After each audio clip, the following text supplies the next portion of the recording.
నీ లైఫ్ లో important person గురించి చెప్పలేదన్నా. మళ్ళీ వస్తానని చెప్పాడు కదా, అప్పుడు మాట్లాడదాం. లాయర్ గారు, మీరేం చేస్తారో నాకు తెలియదు.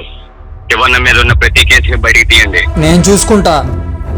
తప్పు చేసావురా, చాలా పెద్ద తప్పు చేసావు. నువ్వు వాడి జోలికెళ్ళి చాలా పెద్ద తప్పు చేసావు. వాడెవడో తెలుసా?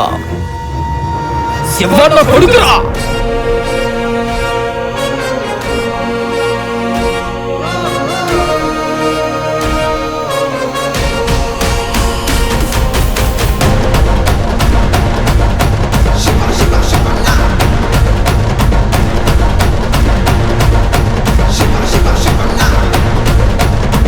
ఇప్పటి వరకు ఈ ప్రపంచానికే తెలియని నిజాన్ని నీకు చెప్తాను.